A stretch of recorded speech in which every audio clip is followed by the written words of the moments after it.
What's up, guys? Today we're going to be talking about the bench press muscular field test. This one's super easy and one of my favorites to do with clients just because it helps us analyze their performance when it comes to their upper body, mainly their chest. This one's super easy. All you really need is access to the equipment. This can be a gym.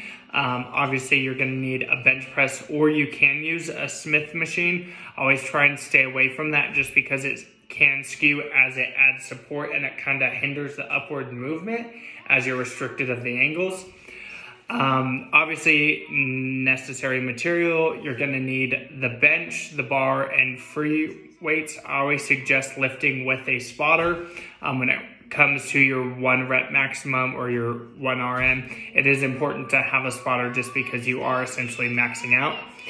And a journal or something that you can jot all your lifts and weights and everything down in, and have it just as a record for you, your trainer, whoever's conducting it.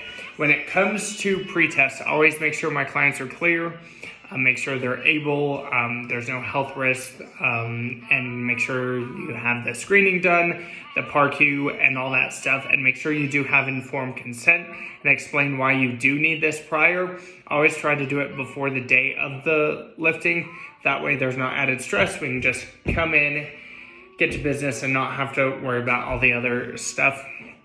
Directions are pretty easy. You're going to start off by stretching. Make sure your client is stretched. Make sure arms, chest, everything is worked out and warmed up. Warm-up's going to entail a 5 to 10 reps at 40 to 60% of their estimated RM.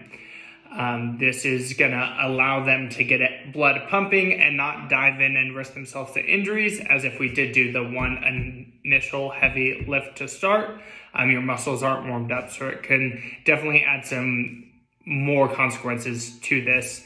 After that, I always encourage a rest period. Just kind of let them catch their breath, regroup, and then I move to an increased workload of 60 to 80% of their estimated RM.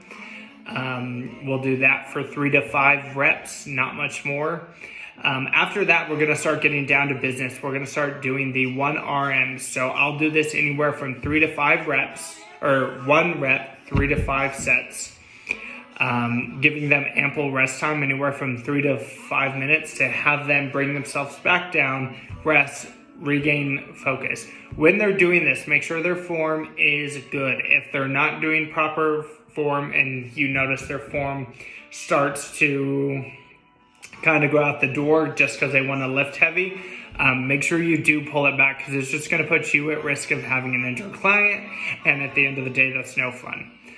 When it comes to advantages of this, most of this equipment is going to be accessible at gyms, high schools, community centers. A bench press really isn't hard to come by, but it also can be a challenge if you do not have the right equipment.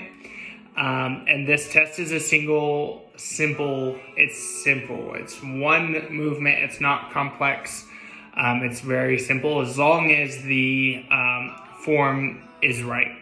Disadvantages is this needs to be done with someone who does have good form and technique and is not bad, as it can really bring in a lot of risk and injuries if they aren't keeping a good form.